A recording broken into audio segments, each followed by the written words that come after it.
I'm humbled to speak in front of such a special audience, especially such a scholarly audience.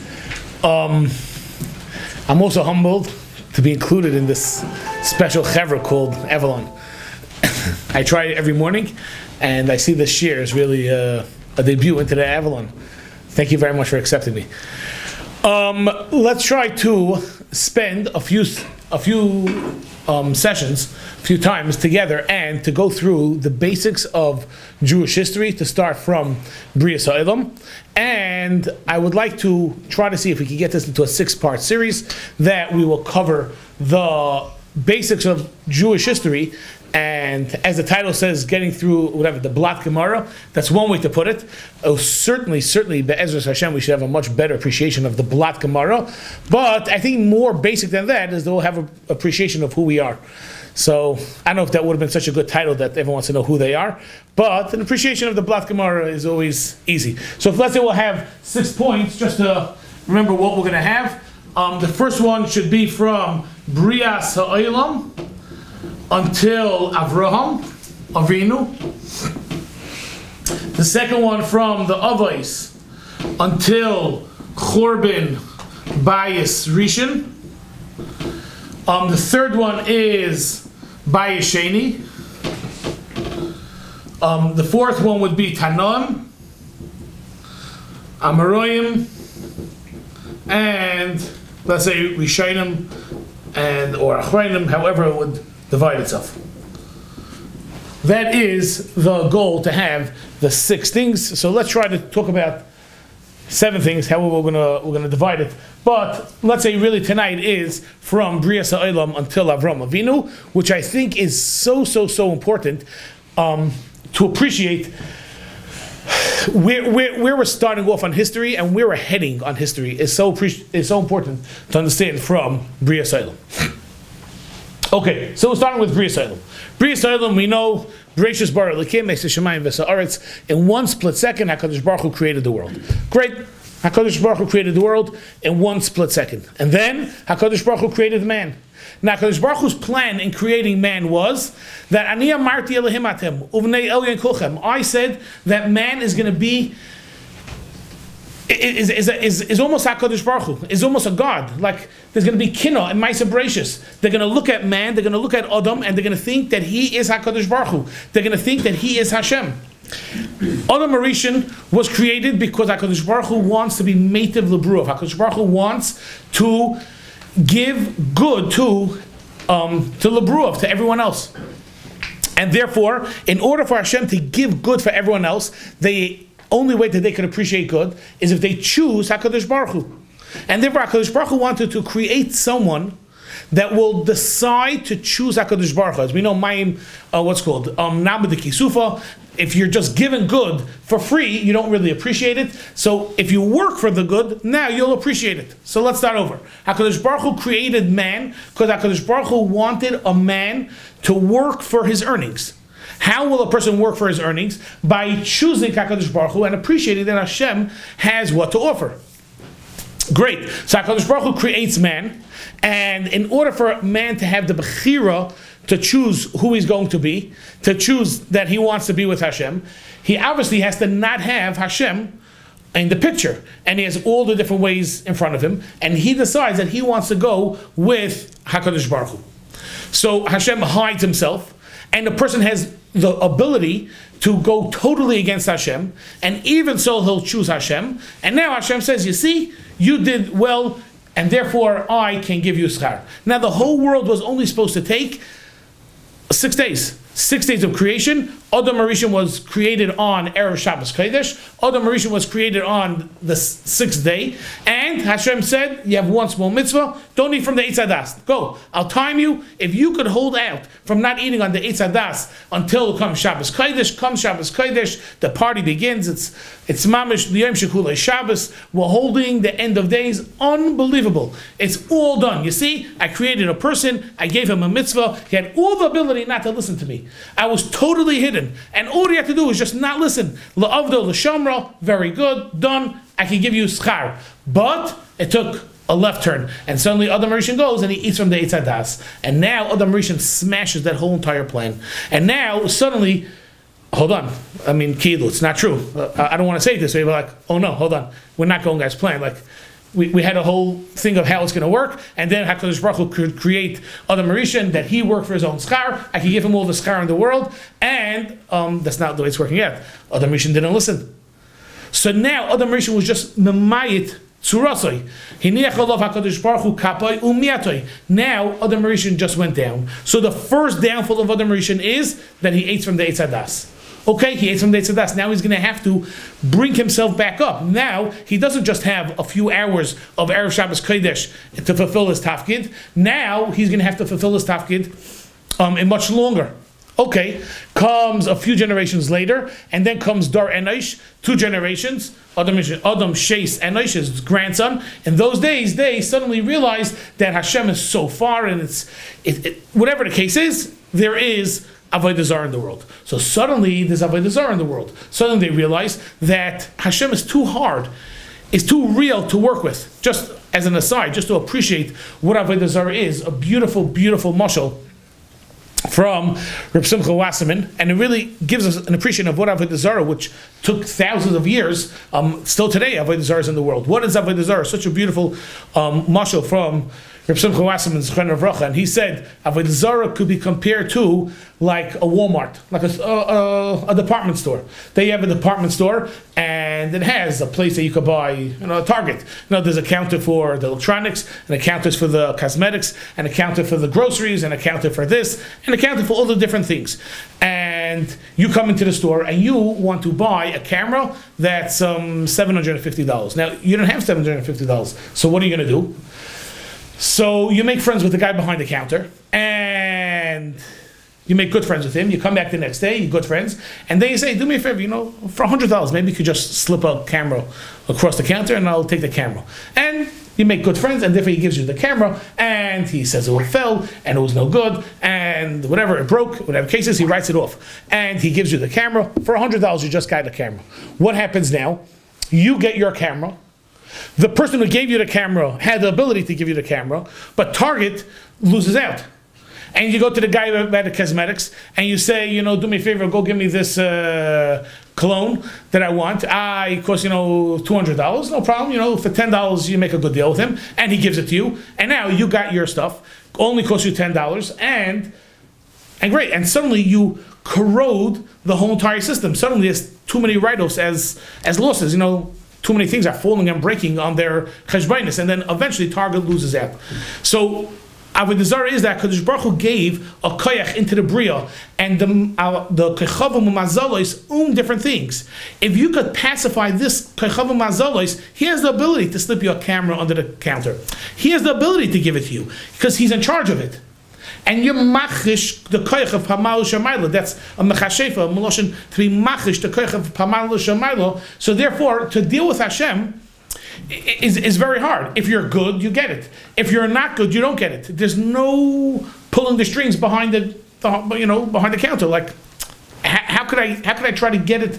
And it's very, very, very difficult. But if I could just make friends with the one koyach that's in charge, and I could pacify this koyach and then get it, or I could pacify this and get that, and I could try to manipulate and maneuver what I need based on who's in charge of it, then they will give it to me by me pacifying that koyach, by me pacifying that heavenly shliach that's in charge of this, and this way I could get whatever I want without really being worth it, without being worthy of it, without doing what I really should do. And therefore, Avodah Zarah has a koyach. Avodah Zarah is a great way of getting what I want without thinking about the bigger picture, and it's machish, it ruins the bigger picture, but I end up getting what I want. So now HaKadosh Baruch Hu has a world, and HaKadosh Baruch Hu is running the world the way that HaKadosh Baruch Hu should run the world with din, but they started following Avodah Zarah, and they started following Avodah Zarah, and HaKadosh Baruch Hu says, that's it. Hitzav shlisha olam b'mei dar enosh. Comes dar enosh, and they go a step down. What's the step down? Hitzav shlisha olam. HaKadosh Baruch Hu destroys a third of the world in the days of dar enosh, and now Adam Rishon just went even further away from HaKadosh Baruch Hu. Some say an incredible thing that Hitzav, he Hitzav Moshe, Hitzif. The Rashi then the Parsha Bereshit brings it down. HaKadosh Baruch Hu drowned a third of civilization in the days of Dar Enosh. Some say that that's we're familiar with this. That's the Mediterranean was created by that Hitzif Shlish Olam. If you have a picture of the world,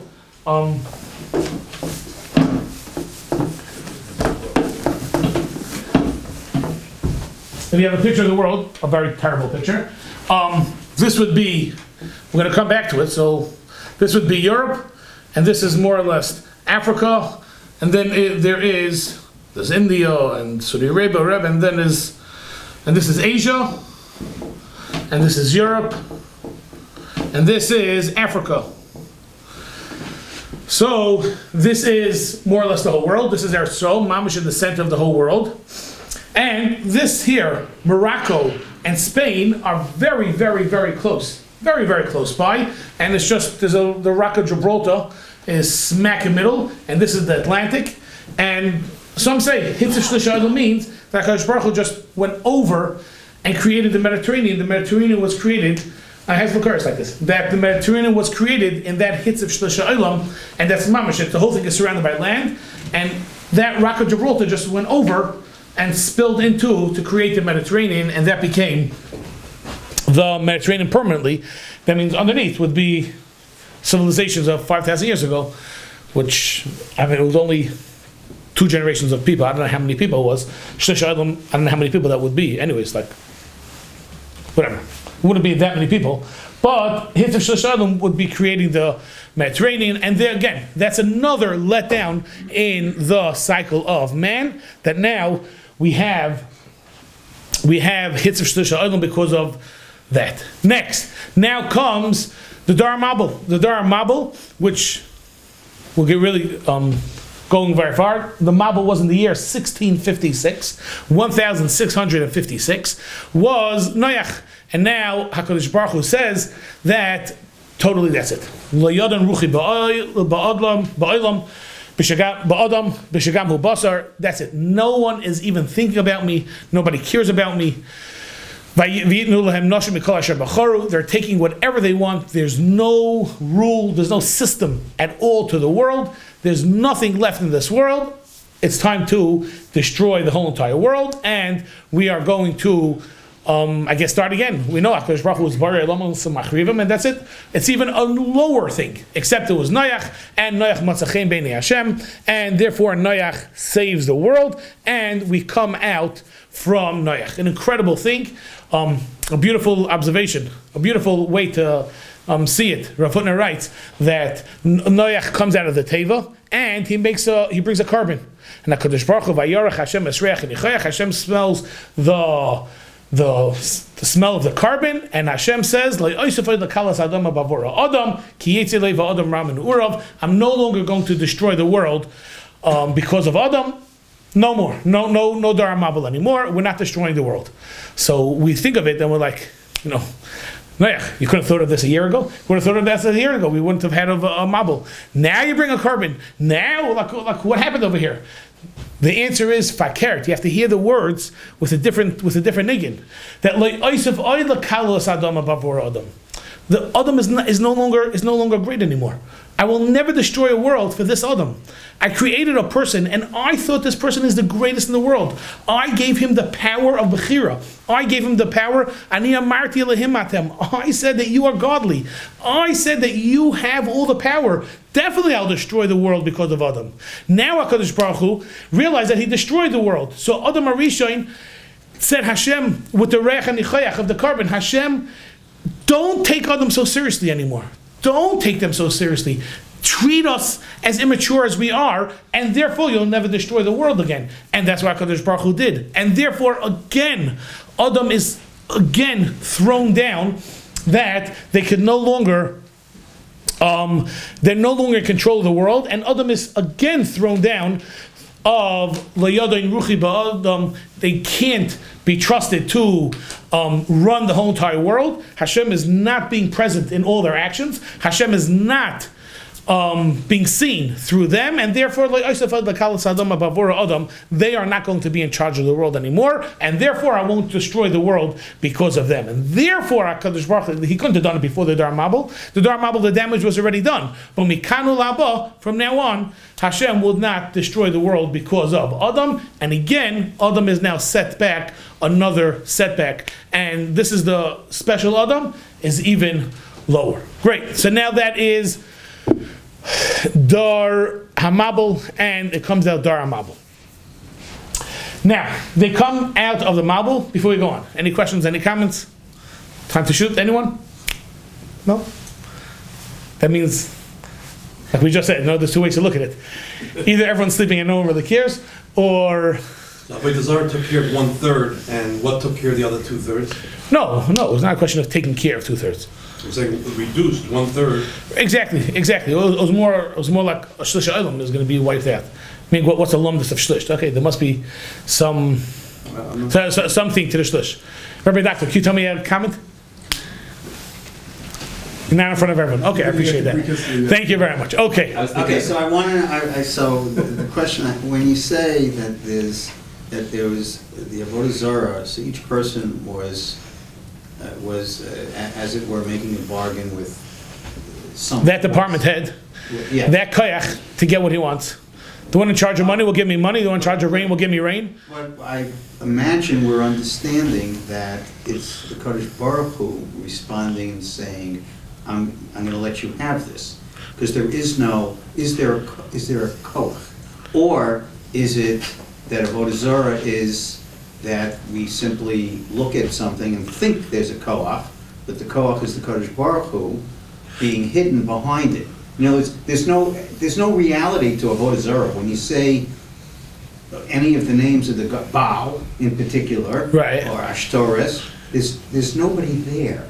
Right.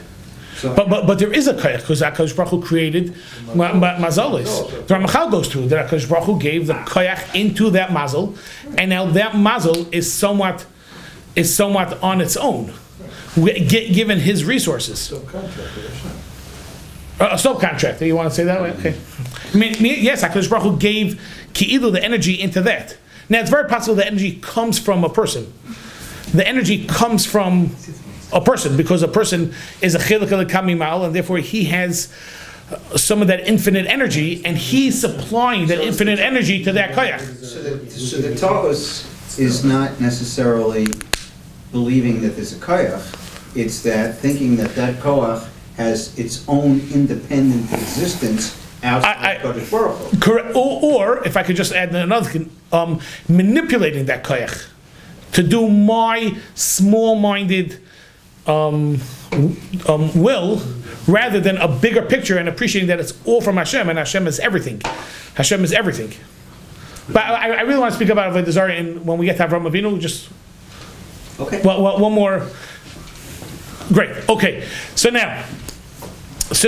again, we have over here Adam Rishon was chayte bedar be'etzadas, and that's it. HaKadosh Baruch Hu. There's a new course of history. Then avodah zarah is hitzav shlisha olam. Then Dar Hamabel again. Adam Rishon is even lower. Is now put even lower. And then comes the Dar Haflaga. The Dar Haflaga was that Kol Olam Vayhi Kol Haaretz Safa Echos Udvar Machadim. Everyone was all together. Now, just to appreciate, I'm just squeezing because I need this in a moment. Just to appreciate, we have the Mabul was in the year 1656. The Dar Haflaga was in the year 1996. Now this is just calculating from the Torah gives us all these dates. Go to the back of the Atzur Chumash. We'll show you exactly all the dates. It comes out that the Dar Mabul was in 1656, and this is in the year 1996. Now, just to put this in perspective, Avraham Avinu is born in 1948, 1948. Interesting, the state of Israel in our 1948. But Avraham Avinu, it's a good simon to remember. Avraham Avinu was born in the year 1948. That means Avraham Avinu is 48 years old when it comes to the Dar Haflaga. The Dar Haflaga is only 350 years after the Mabul. Now, let's just appreciate what the Dar Haflaga was, and let's appreciate why the Dar Haflaga is the moment that history begins. The Dar Haflaga is the moment that history begins. The Dar Haflaga was, Rashi says in Shabbos Yud Aleph and Beis, that Lo Hoysu Yeshiva Acheres Ba'olam Chutz Mi Oisa Yishuv over there in Eretz Shiur. What's it called? The Teva lands in a place called Bavel. The Teva lands in a place in Eretz Shiur, in Bavel. That's where the Teva lands, and that's where civilization starts. Adam Noach comes out. He has 3 sons. His 3 sons are married, and Vayivod Lehem Bonam Achar Mabul. That's it. Bonam Ubonois, unbelievable. There's hundreds and hundreds of people. Great, but they're all living over here. Now we have 350 years. 350 years starting off from 10 people, 8 people. That's all what it is. 350 years starting off from 8 people. How many people are there at the end of 350 years? We know second generation is only 70 people. And then how many people is it? 100,000, 1,000,000 people? That's not too much. Not as many people as living in New York City. Every single person only lived over here in we have in 210 years of Mitzrayim, because he had Shisha B'Keres Echad, so they had 600,000 families. Unbelievable. Right? That was 210 years. In 350 years, how many people were there? 1 million, 2 million, 3 million people. Wasn't so many people. It was only 350 years, and they're living in Eretz Shiur, and that's the only civilization that there is in the world. And they have one culture, one language, one appreciation of music, one. Every single thing is one. And they use that Achdus. Nimrod is an amazing speaker, which, let's just diverge. I'm not zeichet to that talent, so I can talk about it. The Maisa, the people who have good speaking skills, control the world, as we know. And therefore, Nimrod was an amazing speaker, and he captured everyone's mind, and therefore he was in charge of the world. And he decided and convinced everyone that we are going to build a tower and we're going to fight against Hashem. Meaning, we're going to take our Achdus, our last vestige of similar to Hashem, our last piece that we still have left of that, Ani Amarti Elohim Atem, that I said that you're going to be this amazing thing. You're almost like Hashem. Hashem is Echad, and they were Goy Echad Ba'aretz, and we can be competition to HaKadosh Baruch Hu. And therefore, Hashem had to break that Achdus and make them into 70 different nations. Just a little aside, an Aleph, when you break one, it turns into 70. When you break one, it turns into, when you break an Aleph, it turns into an Ayin. The difference in an Aleph is, there's nothing to it. An Ayin, you hear a little bit of a little different, you hear something. What is it? It's nothing. It's not a base that, it's a letter, it's nothing. It's just, you hear a little bit. Maybe a mashal between, it's like you have a windshield. The letter itself, you think of with the bottom. Exactly. No, but I'm saying the way it sounds. So and ah. The bottom line. Right. Maybe, okay, yeah. But you have an ayin. The ayin is the aleph that just takes up space. What's added is nothing. There's just the achdus is missing. There are many different mishalim. You have a windshield of a car. You can see right through the windshield of the car. If, unfortunately, it shatters and it's still there, now you can't see the windshield. Why? Well, why can't you see the windshield? Because now it's in different pieces. If it's in different pieces, you have all the lines. You have the spider over there. And therefore, you can't see through the windshield. So now it takes up space. Why does it take up space? Because it's missing that achdus. So what's ruining it? What's ruining is that it's not together. If it's not together, it takes up space. If it takes up space, there's nothing added to it that's taking up space. What's taking up space is that there's no achdus. You have a car, and you put it on the scale, I don't know, it weighs 2,000 pounds. It weighs 2,000 pounds a car. Great. Now you take apart all the pieces of the car, and now you put it on the scale. What does it weigh? The same 2,000 pounds. But now you have nothing. You have nothing. You don't have a car. I'm sorry. Now you have 1,000,000 pieces. You have a steering wheel and a tire and a this and a that. I don't know. You have 1,000,000 different pieces. Can't do anything with it. When you suddenly screw it all back together, it weighs the same, and now you don't have a tire, and you don't have a steering wheel, and you don't have a hose, and you don't have a light bulb. Now you have a car. You have a new thing that is mavatal, the subparticle of each piece. and it just becomes one. When it becomes one, it's a whole different thing. But that one thing is nothing different than all the pieces. Just now the pieces are ba'achdus. Now everything is together. If you have all the colors in the world, together it's white. White is no color. When you look through a prism, suddenly it's all different colors. So is white colorful? No, white has no color because it's not divided, because it's achdus, because it is all together. Since it's all echad, it's no one thing. Therefore, life was all one.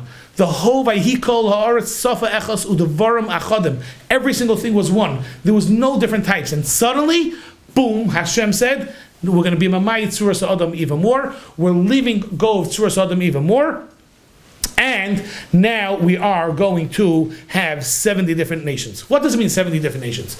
70 different nations doesn't mean 70 different names, 70 different languages. It means 70 different cultures, 70 different music, cuisines, dress, standards, appreciations. Every single thing is totally, totally different on the 70 nations. There's 70 of everything. Again, what's normal in China is just not considered to be normal in Italy, and what's normal in Italy is not considered to be normal in some country in Africa. What's normal, the way they're dressing in Africa, is just abnormal somewhere else. And every single thing, the music is different. The drives of success are different. Every single thing is different in each culture. Hashem created 70 different cultures. An incredible Zoktim Afarshim, it's in Perek Beis in the Gom. They all speak about over there that Noach had 3 sons.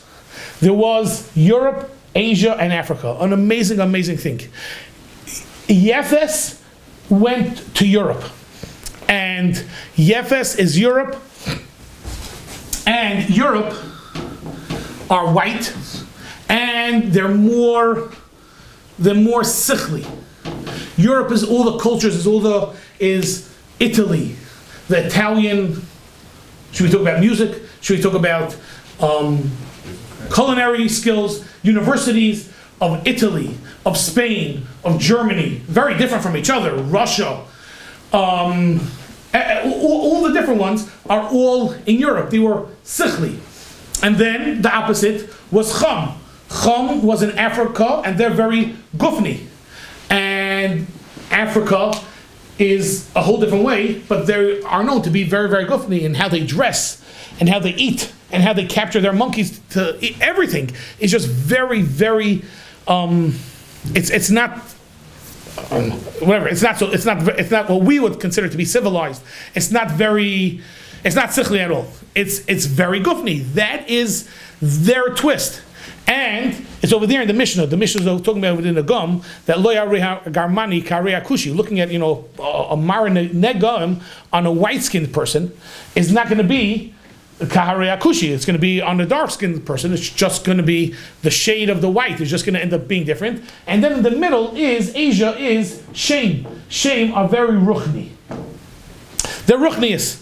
You have the Arabs and the Chinese and the Indians with Buddhists and all these different religions. They're living their life according to religion, according to the jihad. And the Asia is just full of energy, not gufni, not sichli, but ruchni, very, very, very ruchni. It's like an amazing way of the 3 sons of Noach, Shem, Cham, and Yafes, came out. And Vayivodu lahem banam achar mabel is not just the 70 nations came out randomly out of Shem, Cham, and Yafes, but rather the 3 different ways were now divided further into each one. Ishlul shoynoi ba'artzoisam is the 70 nations from here. Now starts history. History happened in one split second when HaKadosh Baruch Hu crashed in Adam and turned them into 70 nations. Suddenly there became history. Suddenly history started. There are nations, there are countries, there are wants, there are drives. I'm stepping on your toes. You're going over my borders. I'm going your borders. Boom, boom, boom, boom. In one split second, history began. Just to appreciate this, the Mabul The Dar HaFlaga happened in 1996. Okay, Avram Avinu was 48 years old. When Avram Avinu was 75 years old, he comes to a place called Mitzrayim. Hashem says, Lech lecha me'aretzecha, and he goes to Canaan, and there's a Rav, so he goes to Mitzrayim, and there's Paroi, and he has to put her in the box. Gewalt, how old was this whole Paroi business? How old was this whole Mitzrayim business? How old was this whole thing? You think like he was a Yerush of this, and there was a big Malchus, and they have parliament going on for hundreds of years. Garnished. The thing was not more than 30 years old. It was 20, 30, 48 to 75. It's 20, I don't know, something years old. 27 years old. The whole entire Mitzrayim, 27 years ago, they were all living in Bavel, and they were all living under the control of Nimrod. There was no Paroi, there was no Avodim, there was no Mesharsim, there was no Egyptian anything, nothing. It was all one thing. All the Eretz Shinar, that's where everyone was. They were all in Bavel. The whole Paroi wasn't anything. And Rashi over there points out, by Sodom, that city was, right, Sayar was only 51 years old, Sodom was 52 years old. But it was 52 years after the Mabul, 1996 till Avram was 48, and that was when he was 100. It was 52 years since the Dar HaFlaga, not the Mabul, since the Dar HaFlaga. It was only 52 years. The whole Sedoim, Ram, V'chatam, Lashem Ha'id, the whole thing was 52. Now, Sayar was only 51. No, Rashi says, is Big Matra, 51, so therefore, it only had 51 years to be corrupt, and therefore they were less. The whole thing, there was nothing before. Nobody lived anywhere else. Everyone just lived in this place called Babel. Zero. This is the beginning of civilization. This is where all history begins. This is where wars and countries and cultures and nations and identities, every single thing begins from this split moment. Now, I'm sorry to talk kfira, but now let's start all over again from the beginning. Before we start, any questions, anything? Just one silly question. You had sichli, gufni, and ruchni. Yeah. Can you define ruchni for us? Sichli we a dry. Gufni we understand. Ruchni. Spirituality is just a drive. Intellectual. Gufni just physical. Me, my body, I. Ruchni that's emotional. That's spiritual. Spiritual, yeah. The drive, but again, it's the Arabs, the Jews, the Indians, the Chinese, the Buddhists, the Japanese. They live, What's driving? What's driving? Their connection to something beyond. Their connection to something that you can't see. By means of sichli? Or sichli is just intelligent. What? No, sichli is the chachma of it. Greece and Rome. But then all the cultures, England and the Malchus and everything is all gonna submitting yourself to a higher power, a higher source. Okay, great. We got it. Let's try to stick to history. But okay, great. I was wondering where Rabbi Gendelman's gonna think, That talks to you. Anyways, okay, great. Now, if we could just start all over in terms of total kfira, and it's such an amazing thing how we are so corrupt. We're corrupted because of the civilization that we're part of, and we therefore somewhat, consider it a belief. But it's amazing. Let me just start, and that's as follows. What is the way that we're taught in the books in evolution? We're taught that fakert, not that Adam Rishon is the highest, and they're getting lower and lower and lower. If we can just remember, they got lower by the Chet of Adam Rishon, by Hitzav Shlisha Elam B'dei Dar Enosh, by Dar HaMabul, and by Dar HaFlaga, and so many more. But they're so low. Fakert. We used to be a cell, and then we became some organism floating around. And finally we developed into a living organism. And finally we're apes running around. And finally we developed into, we crawled out of the caves. And we became people. And we became civilized. And it came from being so, we went from the Ice Age into the Bronze Age. And now like we're really, really, really impressive impressive creatures that is really coming out of our cells. And eventually, there was an intellectual human Homo sapien that came out and was really able to control the world. That was amazing. And he had children, so now, oh no, there's a few of them. And then a few of them, like every family gets into a fight, so I'm stepping on your toes, you're stepping on my toes, you're just doing this, you're saying your music too loud, I don't like your music, my music. So suddenly, they just got to divide. And then they suddenly became 2 civilizations. And then from the civilization, suddenly became 4 civilizations. And then they became so impressive that there's so many different cultures, so many different hitstainusim, so many different focusing on specialties and this, that, there's so many different civilizations that came about. But it's really fakert. It's so not true. It's not coming from the advancements of people that we are so many different nations. It's coming from the breaking of that achdus of who man is, that we are so many different. So now we go back the Hammurabi laws and so according to them, how do they start history? You open up any history book, where does history start? So the answer is there's Mesopotamia. And Mesopotamia is in the Fertile Crescent. And in the Fertile Crescent, if anyone remembers these words or nothing, something, like something elementary, something I have to do from history. Fertile Crescent, I remember that. Mesopotamia, anyone remember Mesopotamia? Anyways, but you have Mesopotamia and the Fertile Crescent. And everyone was living there because it's like just the most fertile place in that whole place, that whole area. And that's where everyone's living, and that's the best place, and I don't know, and it got destroyed. There must have been economic distress, and people started moving eastward, and some people moving westward, and some people moving south, and some people moving here, and they ended up in different places, and different cultures came about, and it came from but it was so not true. It was in a split second. It was not that way. It was not the advancement of man that made him spread out. It's not the advancement of man that made him have so many different cultures and cuisines and universities and sciences and so many different things. It's from the deterioration. Great word. From the deterioration of man that he ended up in all these different places, and now they are ish lo shaynaisam ba'artzaisam, and now they're in all different places. So that's how. So this development and whatever. It's totally made up. They're trying to figure out something, not to come on to what the Torah tells us. The Torah tells us clearly this is what it is, and they're trying to. The early settlements and the earliest civilizations are.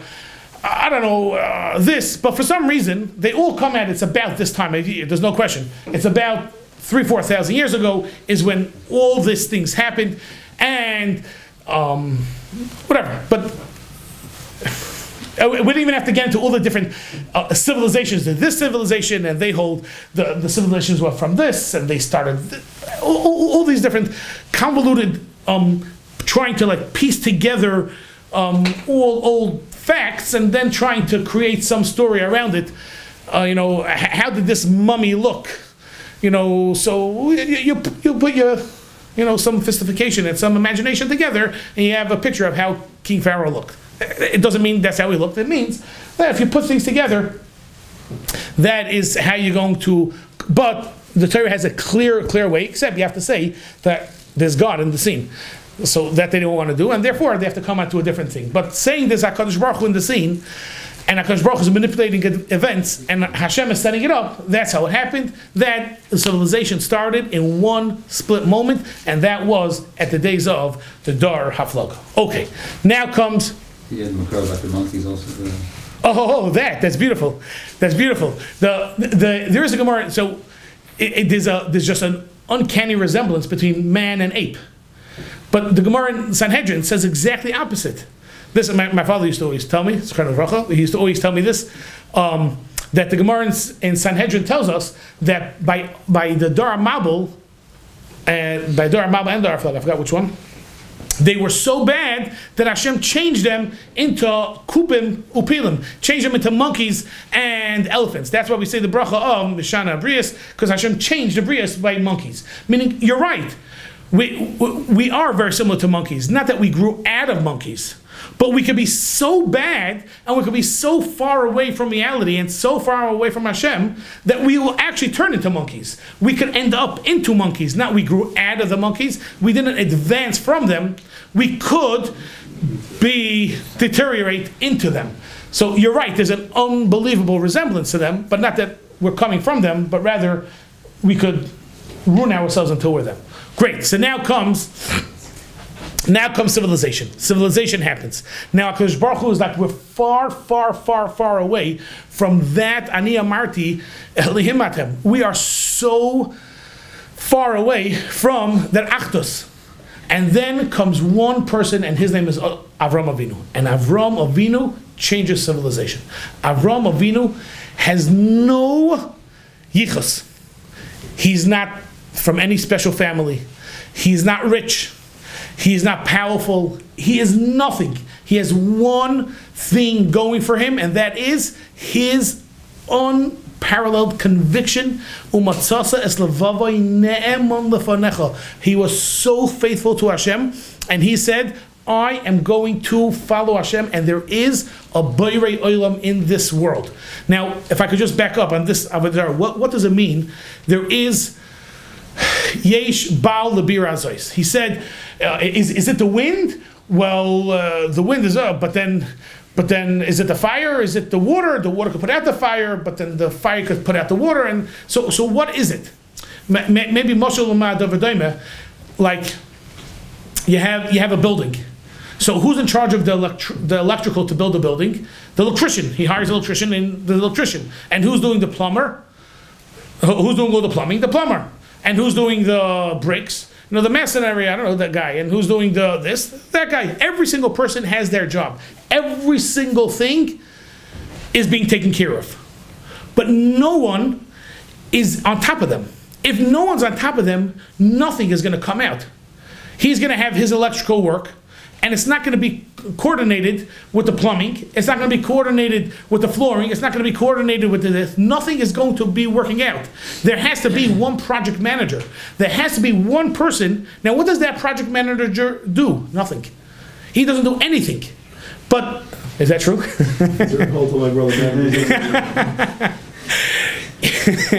He gets paid for doing nothing.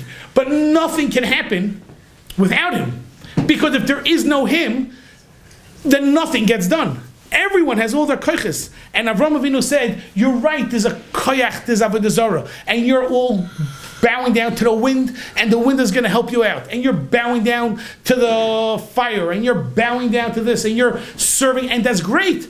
That's all true. But yesh baal lebir azos, but there's one koyach that includes everything.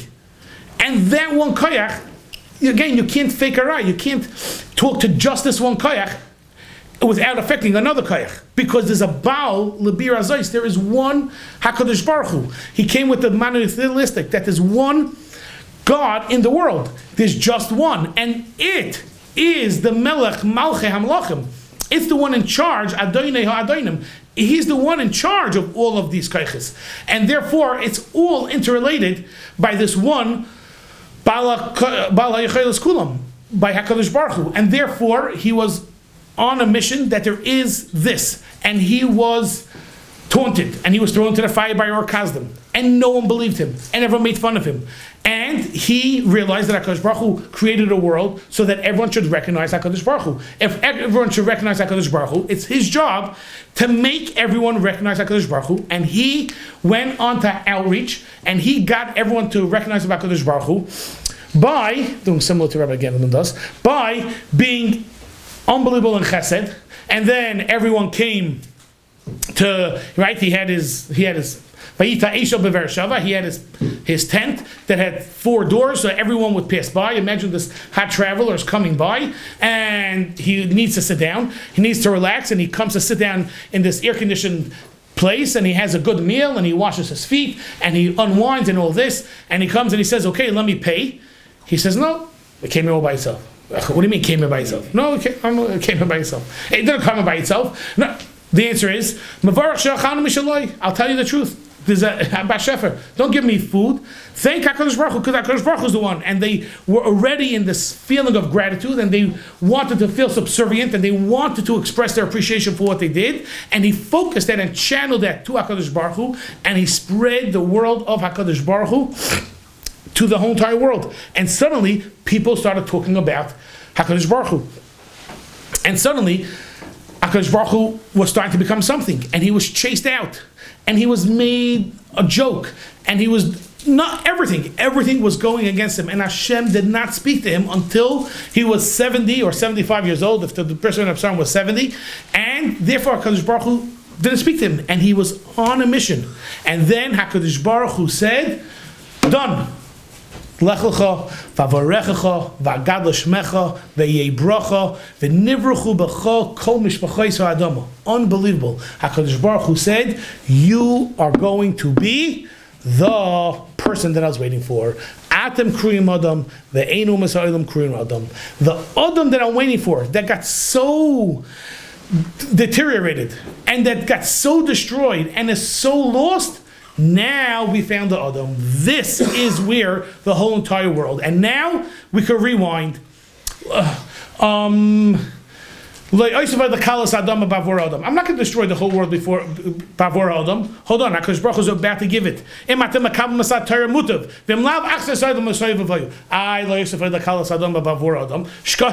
That's before comes Adam Arishan. That's before comes Avram Avinu. Now there's Avram Avinu. He's the Adam. And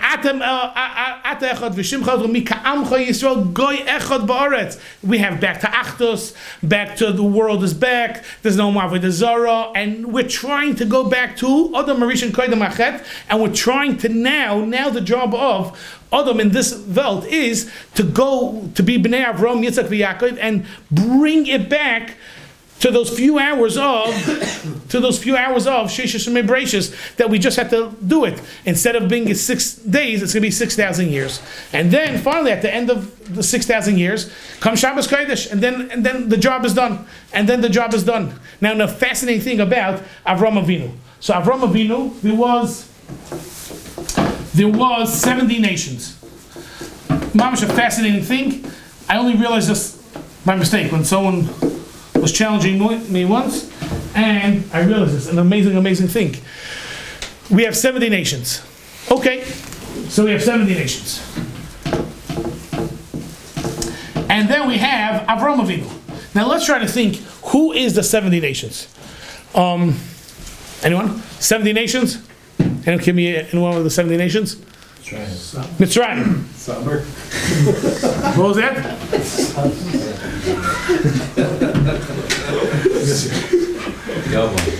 Yavon. Okay, we have Yavon. Paras, Madai, no? Paras. Ashkenaz. Madai. Ashkenaz. Sarfas. Sin. Sarfas. Yeah. Pan. What was that? Sin. No. Sin. Okay. Biketa Maisa. Fine. Now, who is from Avram Avinu? Let's watch. Who's from Avram Avinu? These people are not part of the 70 nations. Again, 70 nations happened in 1996. 70 nations are really from 1656. It's from Shem Chama Yafis of the 70 nations. All these people are not from the 70 nations. So we have Yisrael, good. We have Edom, Amalek, Yishmael. We have Ammon and Moav. And then a fascinating thing. We have this Adam Arishan. Avram Avinu. Oh, so Ammon and Moav is light, and light is not ka'achiv, meaning Yaakov has a pair, and Yitzchak has a pair, Yishmael, and Avram has like a semi-pair, and that is light. So then, right, one's a corruption of chesed and one's a true chesed. One's corruption of din, and then the one's a true din. So that's fine. So now we have Avram Avinu. Avram Avinu marries Keturah. And then he marries Keturah, and he has a lot of children. And finally he takes Keturah, and he gives them Vayitin Lahem Shemois, so Rashi Shem Tuma Moser Lahem, Vayishlochem El Eretz Kedem Me'al Yitzchak Benoi. He said, you're going to go far away. You go far east. And Zogan the Mefarshim, the Far East are the Orientals, are the Chinese and the Japanese and all the Asians. The Far East Asians are all the Shem Tumah Masalahem, and they're still working with this Shem Tumah Masalahem. And that whole civilization of the Far East is all Bnei Avram, but from the Keturah faction of his life, which is amazing. So you have the Orientals, the Chinese and Japanese. Orientals. And you have the whole Oriental, the Far East, the Indians, the Buddhists, all the Shem Tumah Masalahem are all there. So now you have 70 nations in charge of the whole entire world. And now you have Bnei Avraham. Is an amazing thing. Who's in charge of the world now? The whole Europe is all taken up by Edom Amalek, is all taken up by Western civilization. Is that? And Yishmael took over the whole Arab world. Let's just appreciate. Yishmael is Islam. Islam is not Arabs, right? There's Christian Arabs, right? Avraham Avinu Yishmael was 13 years old, and then there was Nir Lahem Ka'Arabim. There was Arabs. Yishmael was only 13 years old. How are the Arabs? The answer is it's Pasha, right? The Arabs are not Islam, but Islam is taking over the world. And the Far East. The whole world now is only being run by Bnei Avram. It's all being run by all Avram. So Avram Avinu got all the riches. He died an extremely rich person. He was the most powerful person. Avimelech ufichol sar tzavai made sure to make peace. He came to Mitzrayim. He had Mitzrayim in their pocket. Pari was subservient to him. All the kings were subservient to Avram. Avram Avinu came from nothing, absolutely nothing. He was just a single person. And suddenly he took over the entire world. Hashem gave him the whole entire world. And eventually, towards the end of history, there's none of the 70 nations left without being influenced by the Bnei Avram. The whole world now is Bnei Avraham, and it's that Avram Avinu of Atam Kriyam Adam. You are that Adam that I wanted, and eventually it's going to become Yisrael is going to take over all the other factions of the Psoilus of Avram that came out. But that is introductory step to our history series. Be'ezras Hashem, that's Brias Ha'olam until Avram. Thank you very much. Any questions? So the cultures of the 70 nations are still around. The cultures of the 70 nations are still around. So anyways, Sancheiriv was Maval Kalumai. So physically they're not in anymore. But you're right. But everything is taken over anyways. You're right. All the cultures are taken over, and with a twist from Bnei Avram. An amazing thing. Yashikach. Any questions? Rabbi Doctor, I will have. Yes. From a third of the world. Itself means to float. To float. He caused. That's what he said. Yeah. You have to float me. He drowned them. Right. Yeah. So you know her. Right. Right. Fascinating. Rashi brings it. The precious. Great. Any questions? Rabbi Yehuda, tell me something. No. Okay. So in 1996, yes, that's when that's when everyone got dispersed. Correct. So Avram was 48. Correct. At that point, where was Avram dispersed to, or he just stayed? Meaning, where was Avram dispersed to? Avram was part of was he ended up in Haran. Yeah, he was one of the 70 nations. He was part of Shem, so he ended up in Asia. Okay, so yeah, I mean, which is Grada and Bavel, which is near there. Yes. So why are his children not part of the 70 nations? If he no, these are all nations that developed after the 70 nations. It's only because they developed after the 70 nations that became so big, they became a nation for themselves. They were not one of the 70 nations. Right, but they can't be one of the 70 because it already happened before them. 100%. Great. Okay. Yes, Shep Koyak, thank you very much, everyone, for listening.